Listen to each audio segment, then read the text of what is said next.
The year is ending. We also have reached the end of this volume, 48. So, in fact, there are a few suttas, but they kind of, the teachings there repeat, which I've done before. So you can review them yourself. That is number 48.11, 12, and 14. Right? So today we'll do 48.13, Khandha Patisallana Sutta. So this is a meditative sutta. It's one of the sutta which helps us to combine what we have learned and kind of put them into our meditative practice. Now, if we ask ourselves, how do we awaken? How does this spiritual transformation occur to us? There are two important ways. One is through listening, or through your own practice, including listening. Right? And the other one is, of course, through meditation. Okay, that is where you go into you free yourself from the body. So, in other words, the first method is using the body, especially through listening, and the other one is freeing yourself from the body using the mind. Okay. For lay people, our goal, of course, is to attain at least stream winning, if possible, once returning. And you don't need deep jhanas for that. You basically reflect on the basic truths on true reality, and then your mind is reoriented towards the right way of thinking, feeling, the right way of acting, so that we build up our what's called moral virtue. Moral virtue means the body and speech becomes more disciplined. We don't mess ourselves up through body and speech. And the mind, of course, still remains, we need a bit more cultivation. When the mind is fully cultivated, fully liberated, then you attain non-returning and arahathood, in other words. So, for the attainment of non-returning and arahathood, you need jhana. Jhana is that very deep state of meditation when you're totally free from the body, so that you can know what it really is. And you begin to understand how the mind works. So you can free the mind from defilements. The mind no more gets caught up with the world and it keeps returning to it, keeps on suffering, so to speak. So in the first way of practice, it begins mostly with listening. That's why we have lots of talks like this. We have public talks. You can listen on the mass media, or you can do your own study, sutta study. But that's only one part. Of course, there are cases where people just listen, and then something happens. This amazing change just occur like that. Now, if you go on studying suttas at this rate, after many months, many years, this may happen one day. You hear something, you say, yes, now I understand it better, now I get it, okay? So, that moment of change can happen anytime. Once you have this rich ground of Dhamma, it's just like the soil is rich and ready, and the moment the seed drops, it will just grow, okay? So it begins with listening. In fact, this idea of listening is very important in early Buddhism. In most religions, we say the key follower is called a disciple, right? Now, if you look at the word disciple, what is the abstract noun for it? It's discipline, okay? But discipline is only one aspect of Buddhist training. That is moral virtue. We can say moral discipline, if you like. So the key word, the word for the key follower in early Buddhism is savaka. Savaka. Shravaka in Sanskrit. Now, if you look at the word sāvaka, the root word comes from shru, to hear. Okay? So sometimes the literal translation of sāvaka is listener or hearer. So you find many of those great disciples of the Buddha, they hear the Buddha, then they attain various levels of awakening. Others, they listen to the Buddha, or technically they listen to the Dhamma from the Buddha. Then they go on to practice. In other words, they still have to build up the groundwork. Whereas the other great disciples like Sariputta, Moggallana, Mahakassapa, and then the Ananda, and so on, they have done their groundwork many lives before. They have been with other Buddhas, they have been practicing, they have been making this aspiration. I want to be this kind of disciple, I want to be that kind of disciple, right? So when they are reborn in their last life, they just need to be there before the Buddha. The Buddha is like this strong magnet, so they're kind of just attracted to him, and then they change, right? So, for example, when Sariputta, Moggallana came as wanderers, they come to see the Buddha saw them and at once announced, these are my two, they're going to be my two future left-hand and right-hand monks, just like that, okay? Because he knows, well, it's like old friends coming back. Okay, these are the people, these are the ones who are qualified for the job. So the Buddha recognizes them, okay? Of course, this doesn't happen to everyone, see? But in the case of Sariputta, Moggallana, we have that. Now, in the case of Mahakassapa, it's the other way around. Mahakassapa leaves home. Mahakassapa is very interesting. He actually is a rich person, owning lots of land and growing things. And he has this beautiful wife.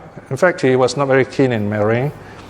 And then the parents are rich, so they say, you better get married, so that you can take over this property. So he has to think of some tricks to delay the marriage, prevent the marriage. So he was a great sculptor. He sculpted a beautiful image of a woman and told the parents, well, if you can get someone who looks just like this, I will marry her. Hoping that they will never find someone so beautiful. The irony is they did. They found a woman who looks just like this beautiful statue. Her name was Buddha. So, of course, you have lots of karma at work here. See, the fact that he could create this beautiful image, this picture, looks like someone, shows there is some karmic link with that person. So this woman comes along, and those days women don't have much to say. The parents say, you get married, they get married. So I think they did go through the motion of getting married, but they slept separately. And then, to cut a long story short, Mahakassapa found out that this Buddha also actually didn't want to get married, but they were kind of caught in this karmic trap. So that there was this mutual joy, understanding, so interesting. They were together many lives, of course, but now comes that last part of their life. Now, we must not see this story as saying, oh, these Buddhists are really depressing, and nobody gets married, couples get broken up. We're talking about the end of the journey. This couple have lived happy lives, so many, many lives, countless lives before, Now's the time for awakening, all right?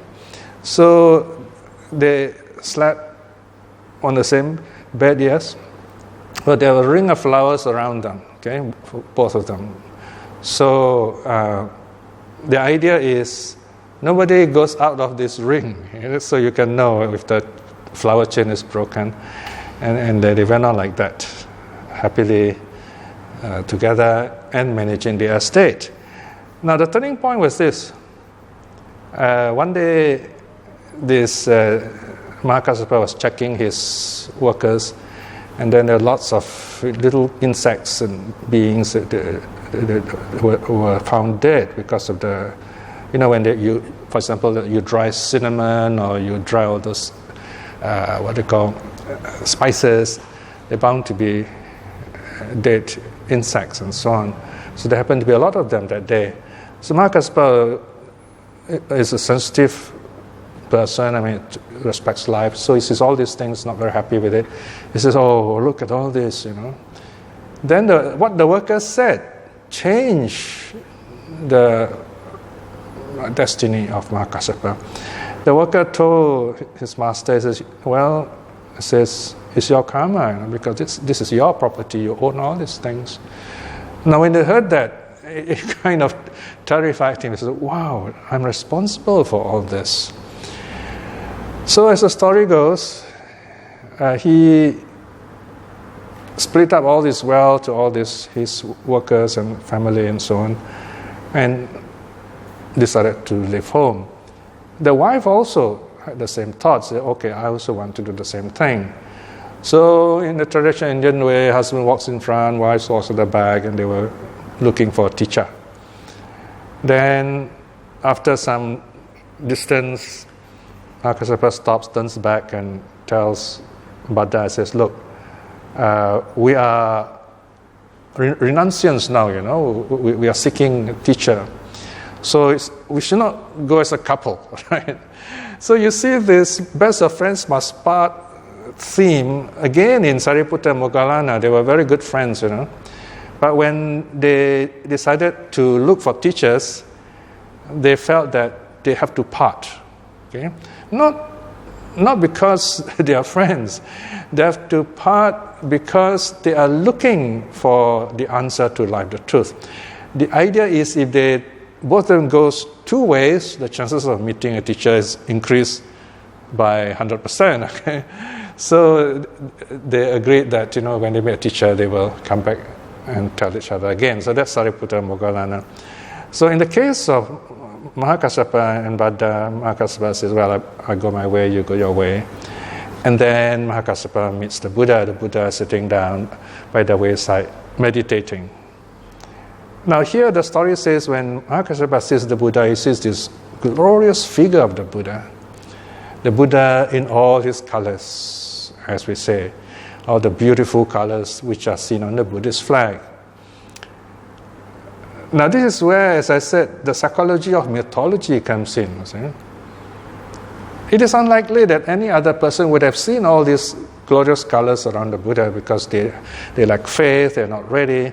But Mahakassapa saw this because he saw the spirituality of the Buddha. And when he sees the Buddha sitting very calmly, peacefully, there is this connection, this wonderful karma is ignited, if you like, ripened. Okay? Sometimes you go to a gathering and then you meet someone, you find you can just click with this person. You're like old friends, right? You are old friends. So Mahakassapa sees the Buddha and says, oh, that's my teacher. Right? So at once he went up to him, spoke to him. Right? And there are some very beautiful stories here. Well, I might just add a bit more here since I'm telling you about Mahakassapa. So Mahakassapa is still wearing out his kind of very fine clothing, although simple, And the Buddha was wearing his thorn robes. And so the story went that they exchanged robes, story went, okay?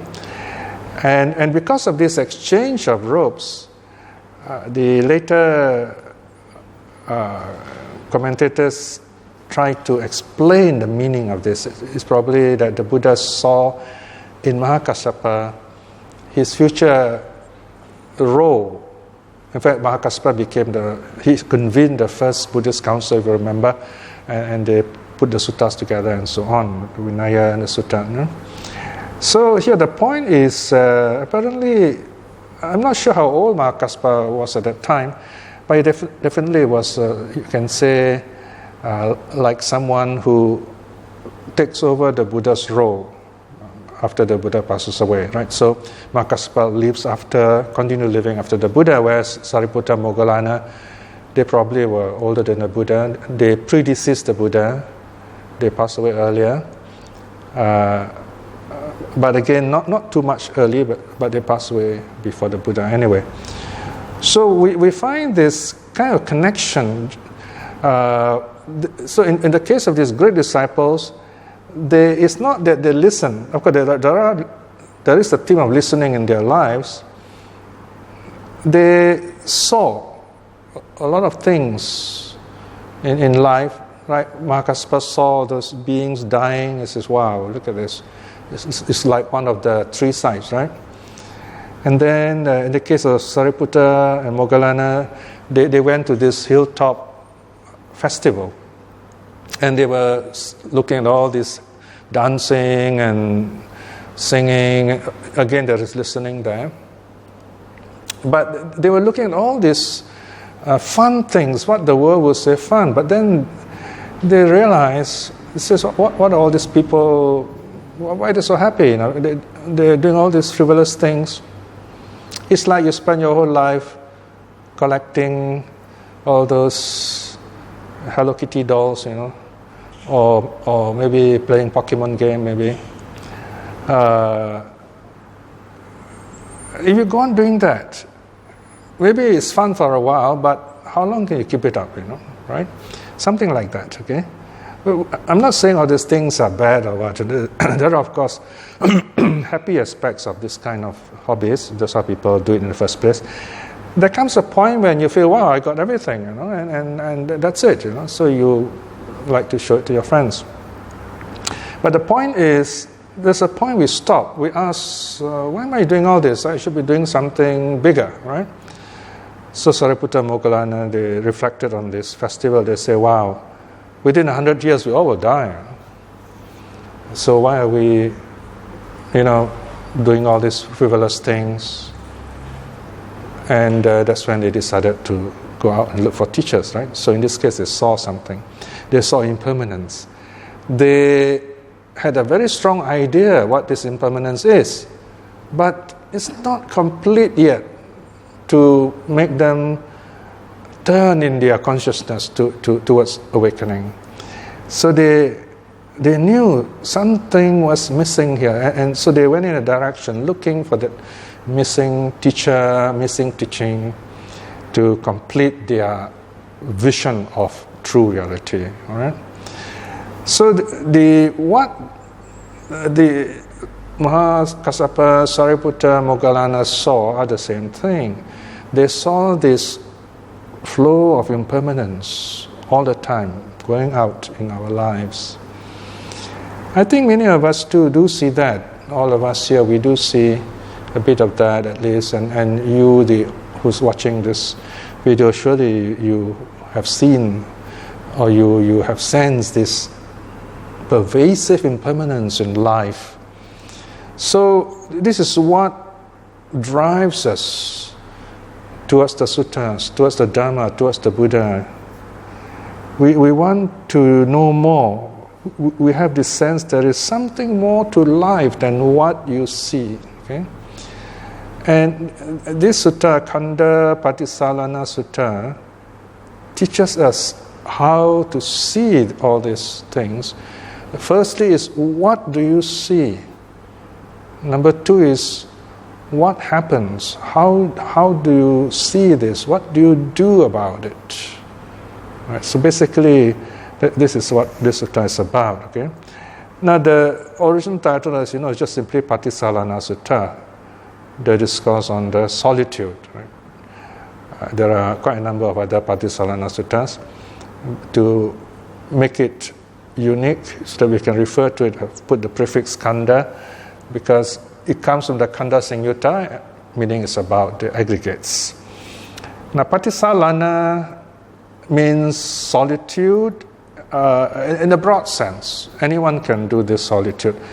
Spending a quiet moment, studying the sutta, reflecting on the sutta, or translating suttas if you like, just spending a bit of time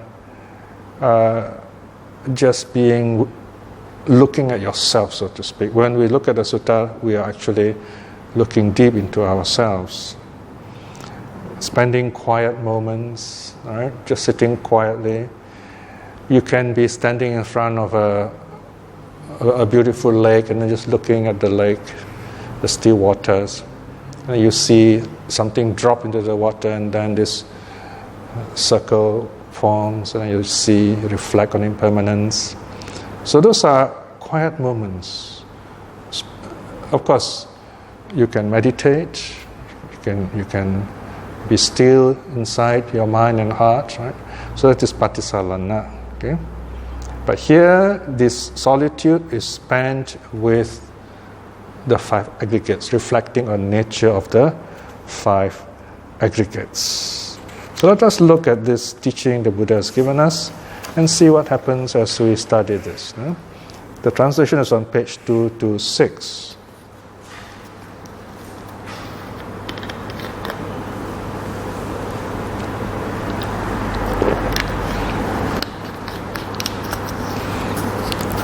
Khandha Patisallāna Sutta, the Aggregate Discourse on Mental Solitude, S 22.6, originating at Savatthi.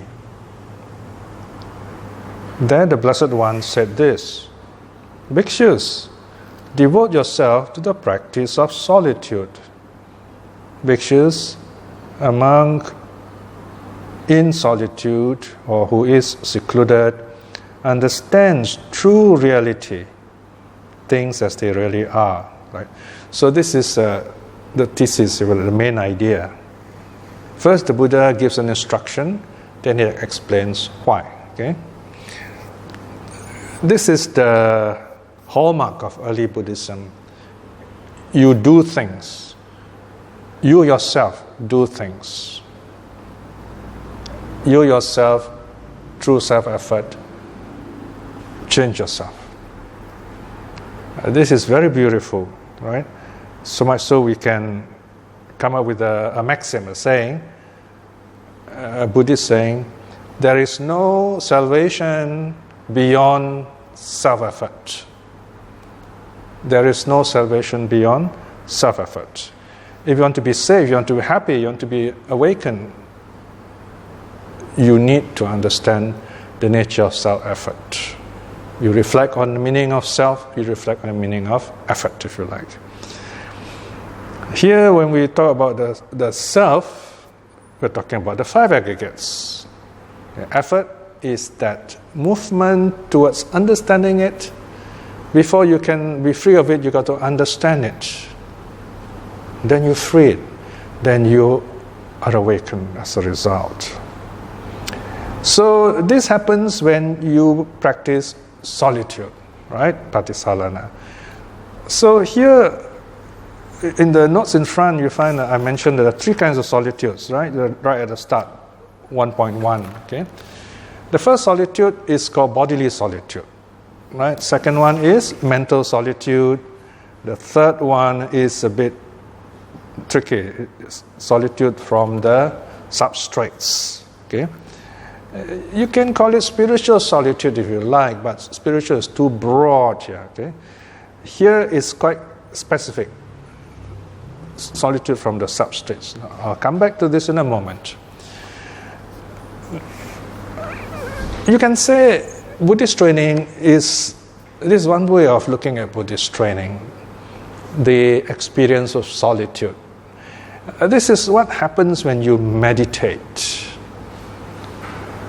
Meditation by way of letting go. First, what do you let go of? You let go of the body, right? We sit down quietly. We close our eyes. We let go of sound. Basically, we are letting go of the body. Why do we need to let go of the body? Because the body is very demanding. Okay? The body is made up of eye, ear, nose, tongue, and of course the body itself. Right? All these are senses that are all the time sensitive to data. They kind of look for data, process it. So this is going on all the time. 6-4. Okay. So we have to process all these things. So the body is like going on all the time processing. You have the 6 monitors, you have to look at them all the time. So you really have no time for yourself, so to speak. So we're going to shut down the 5 physical senses, eye, ear, nose, tongue, and body. But the 6th one, that is the mind, that's the key one, where liberation lies, so to speak, the tool of liberation, the mind. So when we practice bodily solitude, we stay clear of the body, in other words. So this is what we actually do as the first step in meditation. We let go of the body, making it comfortable, sitting properly, and then we just kind of are not troubled by it, right? Then we experience the mind. In breath meditation, for example, you find after a while you are peaceful, then you notice this breath becoming, you notice only the breath, right?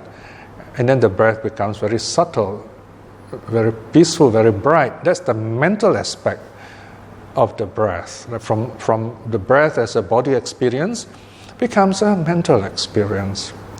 So now you have freed yourself from the body, you have bodily solitude. Now you're dealing with the mind. Okay?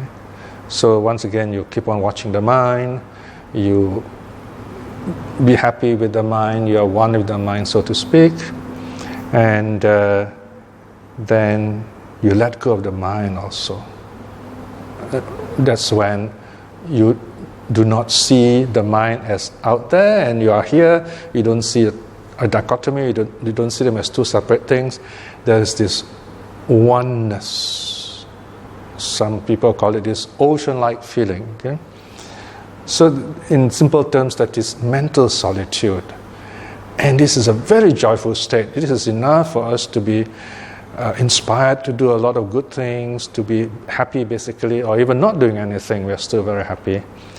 So you have bodily solitude, you have mental solitude. Then the last one is the solitude from the substrates. Now here, substrate is actually a technical term. It's defined, can you see where is it? This substrates solitude 1.114. No? So this upadi is a very old term.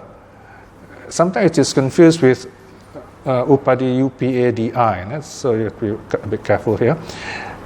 Now substrate is an English translation. That means it's something underlying our being. It's hidden, but it's all the time there. So here, the substrates are the 5 aggregates: sensual desires, mental defilements. Now, all of defilements are mental anyway, but we put mental there just to be sure we see it that way. And then karma, that keeps us going on and on. Okay? So these are the things that keep us going on and on in samsara, suffering, so to speak.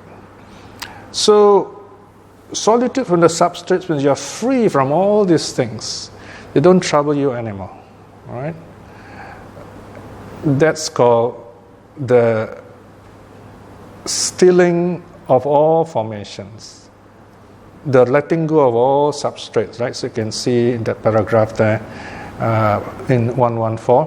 In fact, this also refers to nirvana, where all the substrates are gone, all the ground for being is gone, so to speak. You are awakened totally, like the Buddha. Right? While the Buddha lived, the aggregates are still there, yes, but they are no more aggregates of clinging. The Buddha does not cling to them. They do not cause clinging anymore. So they are just there as his body, his physical appearance, which we can see. Then when the Buddha passes away, it is these 5 aggregates that is gone, and is no more reborn as a result. So this is the letting go of the substrates, where all the components that define life and suffering are gone. Okay? So we can talk a lot about this because this is not the actual thing. These are just words we use to explain this amazing situation called nirvana. So these are the three solitudes. Okay, you have solitude of the body, solitude of mind, and then solitude from the substrates or awakening itself. Right? So here the Buddha says, practice solitude. Of course, he would mean that first level is practice bodily solitude first. Learn to be at peace with yourself in terms of your body. And then from there you build it up. When you do this, the Buddha says, you'll be able to see true reality, right? We can do this in daily life also. You find bird watchers, for example. I remember we were in Fraser's Hill in Malaysia once, and there were a bunch of, I think, Japanese bird watchers. So they were going around with you will see these Japanese tourists with cameras. So here in this case, they got telescopes. So they were, the moment they thought they saw some bird, they will say something Japanese, and then they will station their tripods and they put their telescope, and then they will look at it, and they won't talk to anybody. I tried asking them what are you looking at, and they won't speak. So they were watching all these birds, very focused. So they are in solitude, so to speak, because they are watching all these birds and so on. Now, every morning, twice a week, I also go for exercise, and I see some people also going for exercises, and some of them are very serious in exercise. You see them actually very focused, running, and then they're going to do their pull-ups and so on. And again, you can't talk to them because they're very focused in their physical exercise. So whenever someone is doing something important, something that really helps them, there is this focus. That is the meaning of solitude on a simple level. This solitude brings wisdom, brings success to you on different levels. So what we are doing now is we are focusing, we are deepening, we are heightening this level of solitude. If you like, you can call it level of focus. Living focus, if you like, mental focus, spiritual focus. So basically the Buddha is saying, in other way, to paraphrase him, get in focus, monk, something like that. Get your life in focus, okay? So in other words, let go of unnecessary things, okay, unimportant things, things that will not help you travel along the path. So if you go into this kind of solitude, you will see true reality. You really will be happy. Right? You'll be healthy. You'll be successful in this Dhamma sense. Then the Buddha continues with another question, session 3. And what is the true reality that he understands? So what is it that you should watch out for, right? Another way is, what is it that you should experience, that you should be practicing? And this is the answer. He says, the arising and passing away of form, and the arising and passing away of feeling, and the arising and passing away of perception, the arising and passing away of mental formations, the arising and passing away of consciousness.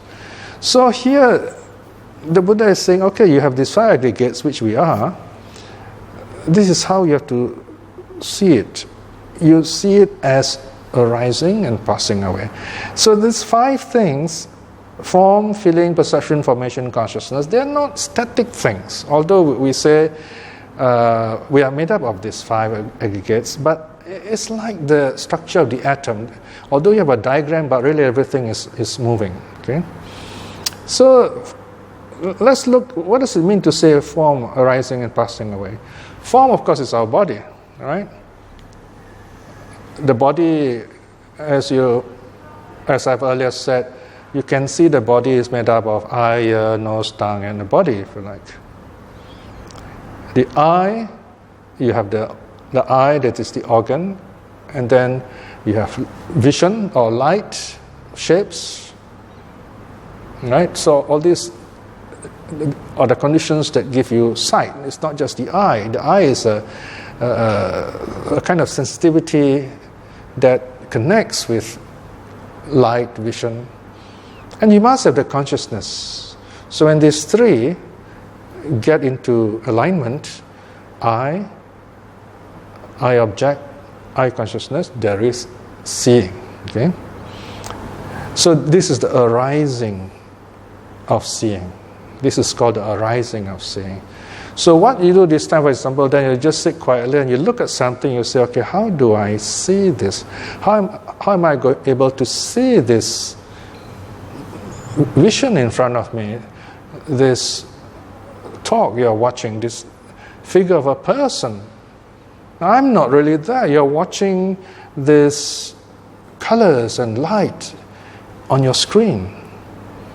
Right? Just reflect on that. What is really happening here? This form I see before me is arising, is falling. There is this pixels of light and darkness, and they play around, and then they create this image in my mind, and then I make sense of it. Something like that. So you go on reflecting that way, and you begin to see, wow, all these things are so, it's in a flux, changing all the time, right? So this keyword is change here. Then next one is feeling, okay? See the arising following your feelings. Feelings never stay static. They're always changing and moving. You see something, you like it, you don't like it, or you don't care about it because you're not sure how to feel about it, right? And again here, how does feeling arise? Now remember earlier on I mentioned the triangle of experience. You have eye and an eye object or something you see, and then eye consciousness, the triangle lines. Then there is the experience of seeing. When you see something, your past experiences will come in and tell you, okay, I like this because in the past I've seen this and I like it, so now I like it too. So you have this sense of liking, that's feeling. Okay? Then you say, I don't like this because it brings back memories which are not happy. So you don't like this. But then it rises, it falls away. You see something else, then your feeling changes. You can just sit quietly here and you reflect the last few days.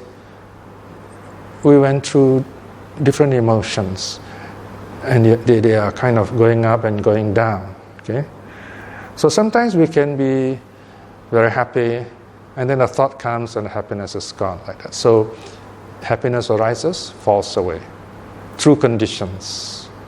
Sadness arises, falls through conditions. Boredom arises and falls through conditions. They're all impermanent. Now we come to the next one, the arising and passing away of perception.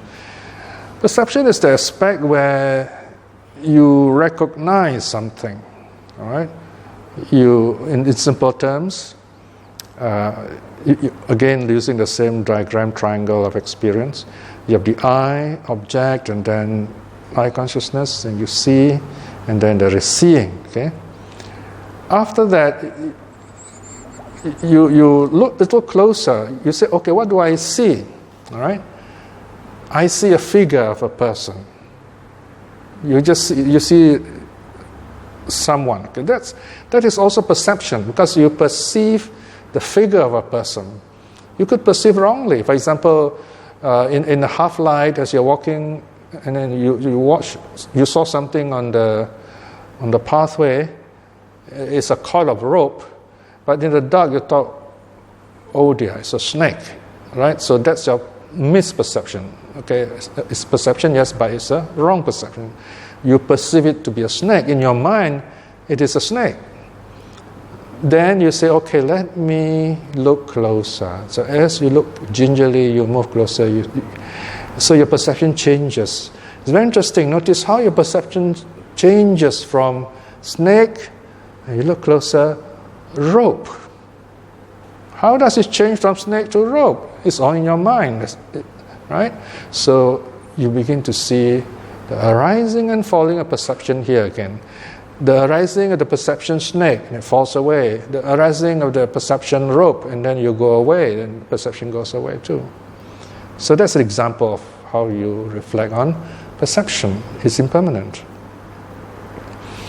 Now comes something a little difficult, mental formations. Take this simply as your karmic intentions. Right? For example, you think of something, say, I must come for sutta study, and you feel very good about it. So that is a good intention. And then another thought comes along and say, oh no, I want to play video games now, and so on. So that's another thought, right? Or I want to go somewhere, and so on.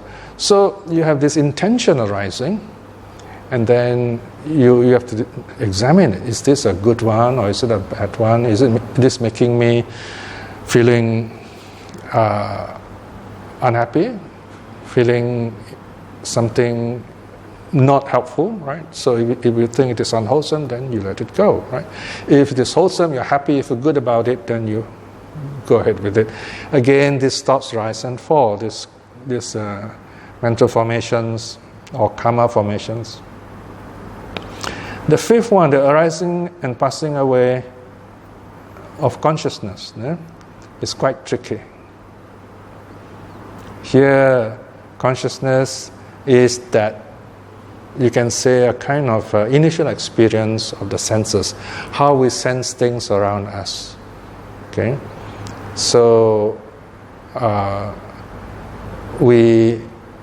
there's the I, and then I consciousness, and then I object, I consciousness.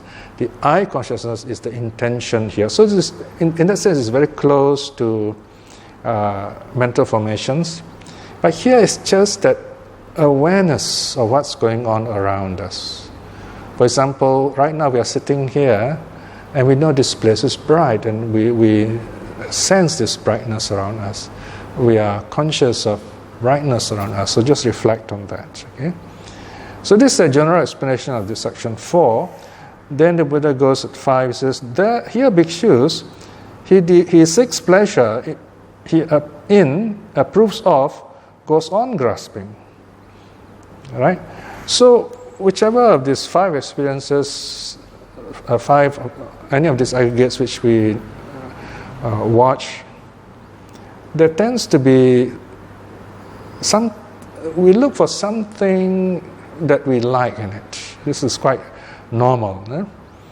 So then the Buddha says, and what is it that he seeks pleasure in, approves of, and goes on grasping?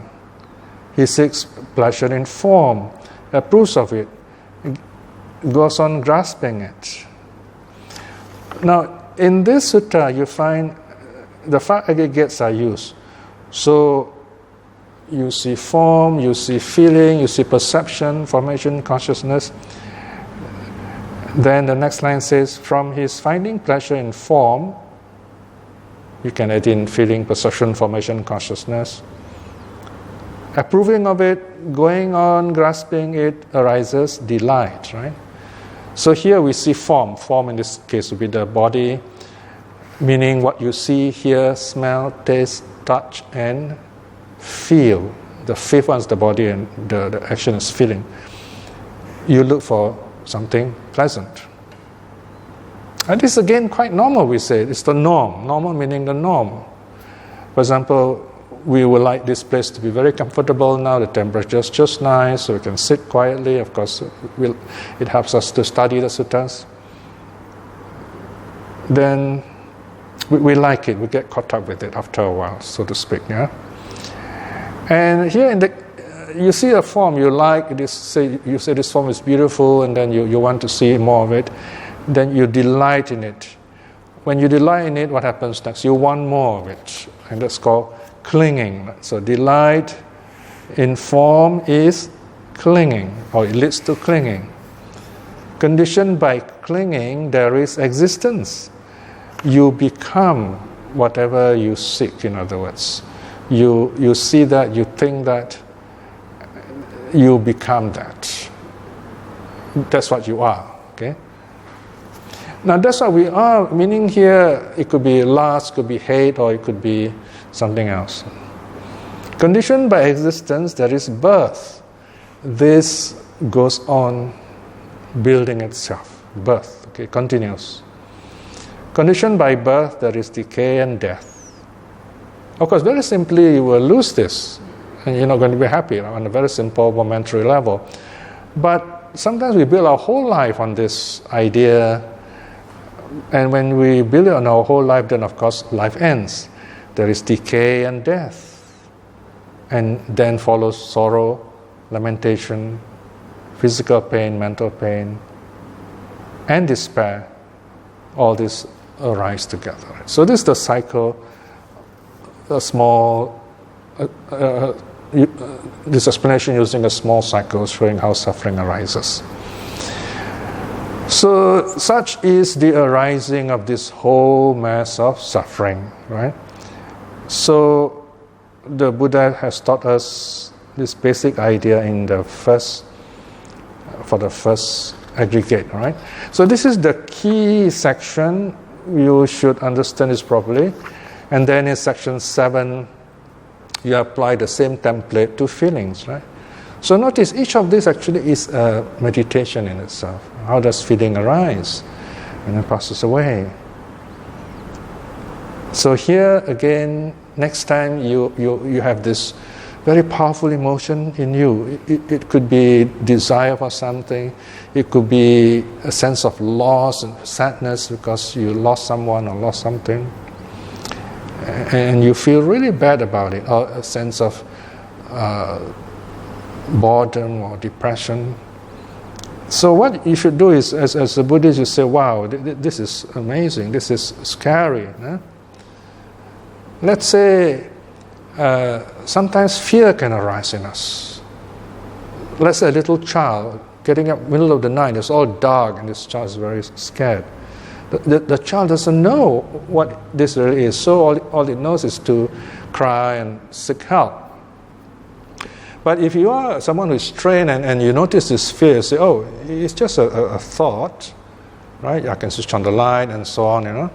But if you don't turn on the light, then you say, okay, this is just a feeling, it's fear, and it's what it is, and I'm letting it go. And then you find it doesn't trouble you, because you understand the nature of this fear, you understand the nature of this sadness, and so on, okay? So this is feeling. Then the next one, section 8, he seeks pleasure in perception, approves of it, and goes on grasping it. So here when you delight in perception, and there is clinging, and from clinging there is existence, and there is birth. Because of birth there's decay and death, and so on. So we apply the same cycle to perception. And in section 9 we apply to mental formation, which is a bit more tricky. And then section 10 you apply to consciousness, the moment you wake up, right? So the moment you wake up, you notice, okay, what do I sense first? What do I experience? It's a very interesting moment, you know, in our life. When you wake up in the morning, and what are you aware of first? So you notice that, you watch that. You got to, in a sense, pre-program yourself, okay? You tell yourself, okay, I'm going to be more mindful. Of course, you might have to do this on a day when you're not working. If you have work to do, you'll be rushing and so on. You won't have the time to do this. So then you notice how the consciousness arises in your daily life. Okay? So this is the first part, how the five aggregates arise. Then in the second part, section 12, and bhikshus, what is the ending of form? What is the ending of feeling? What is the ending of perception? What is the ending of mental formation? What is the ending of consciousness? Here, bhikshus, he does not find pleasure in, does not approve of, does not go into grasping. All right? So the answer is so simple here. It's just opposite. Don't do it. Say no. See? So simple as this. There's no big theory here. It's just stating a simple fact. saying no. The Buddhist training begins with these two letters, no.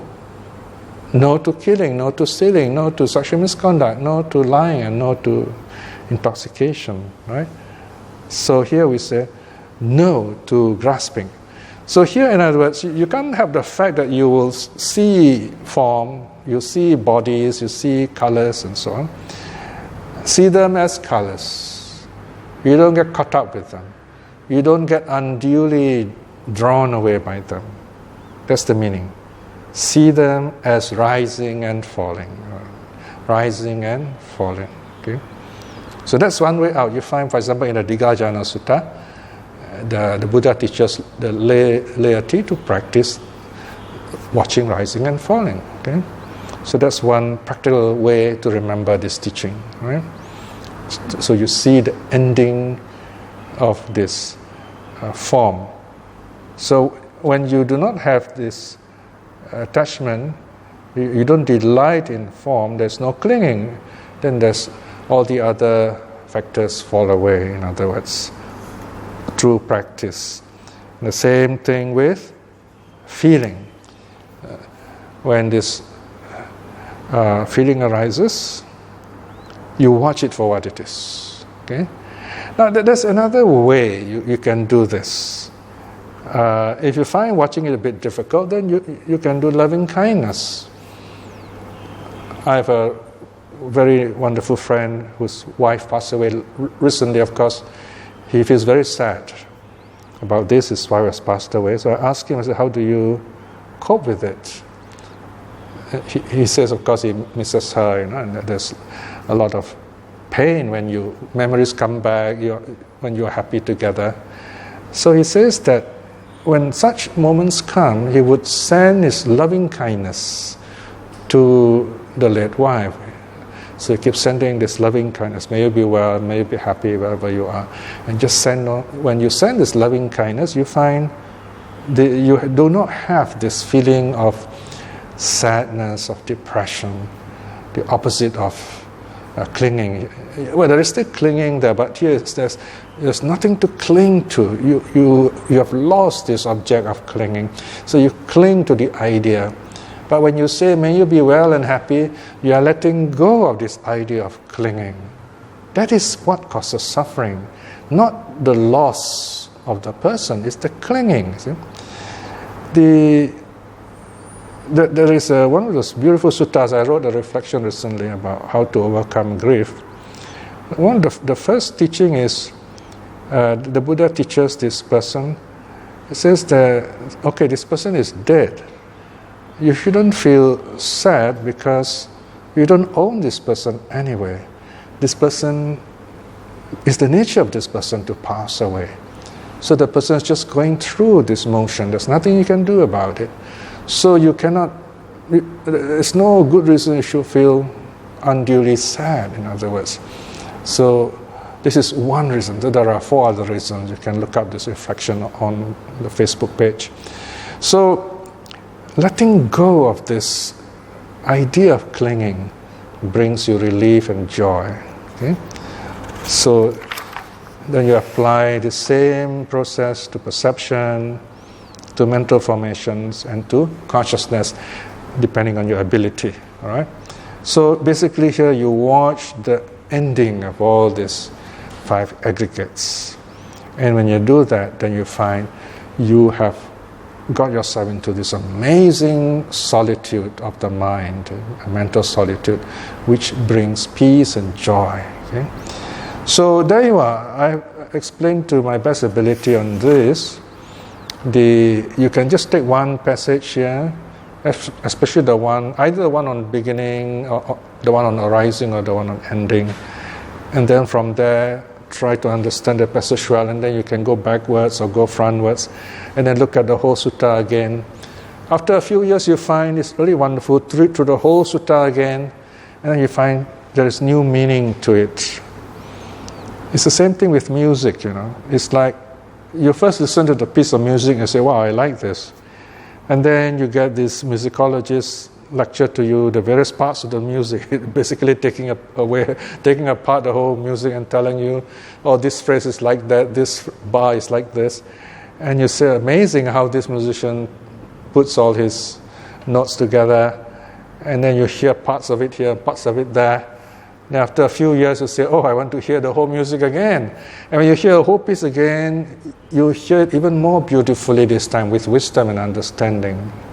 So the sutta does that to our life. We come back to our daily life, and we look at our life in a totally new light. And our life becomes more meaningful, more purposeful, more joyful. So this is what this sutta is about on the solitude, the aggregate discourse on mental solitude.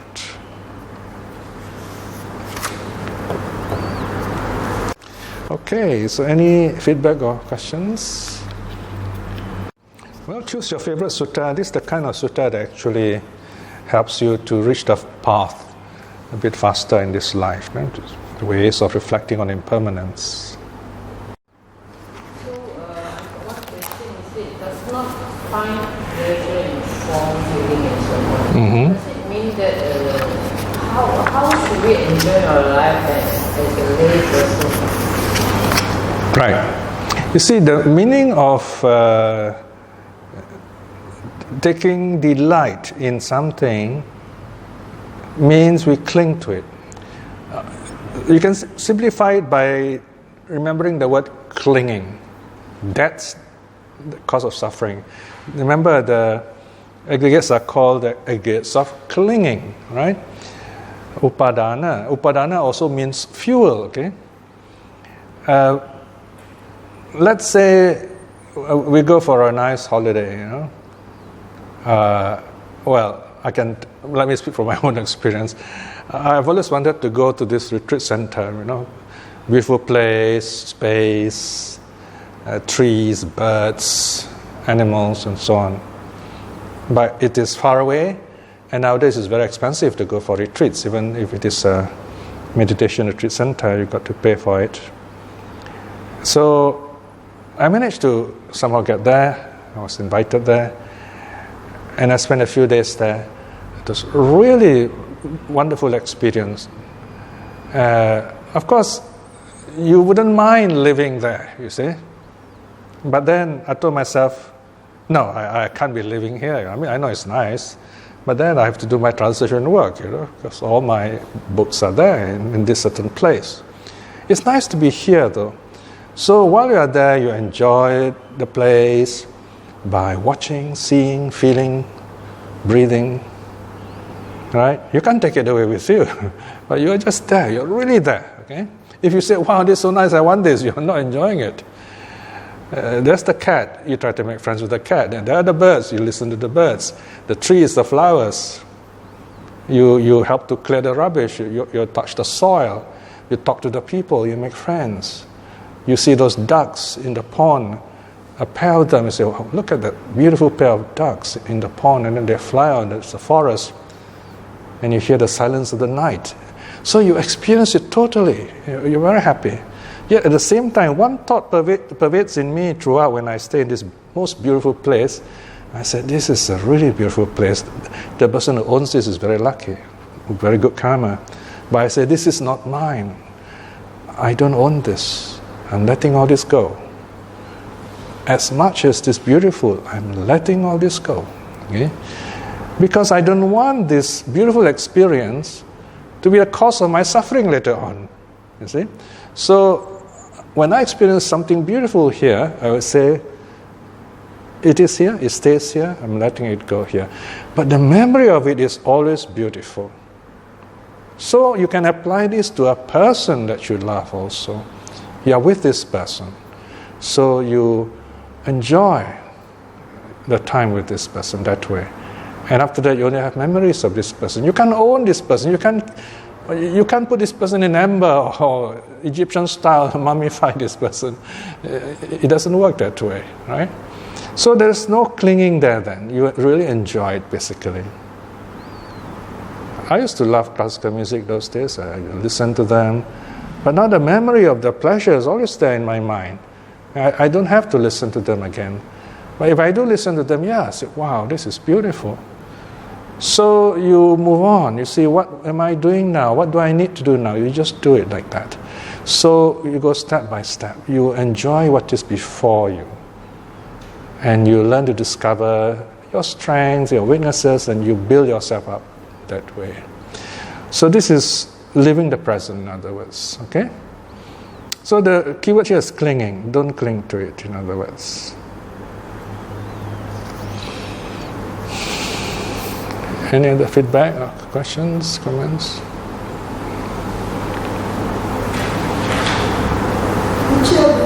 Yes?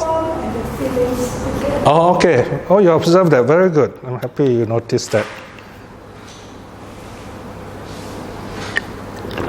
Simple diagram I used to explain the nature of the 5 aggregates.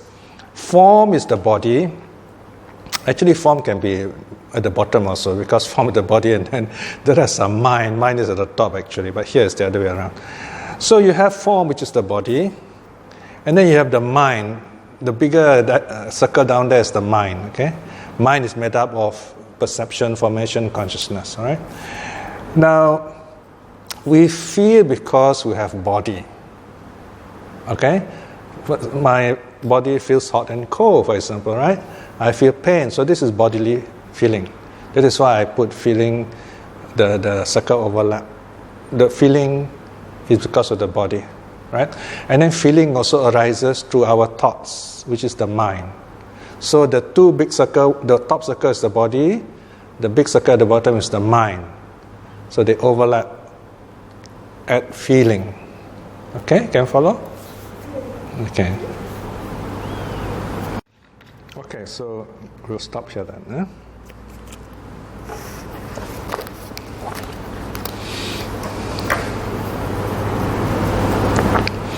It is right that we get the peaceful mind like now.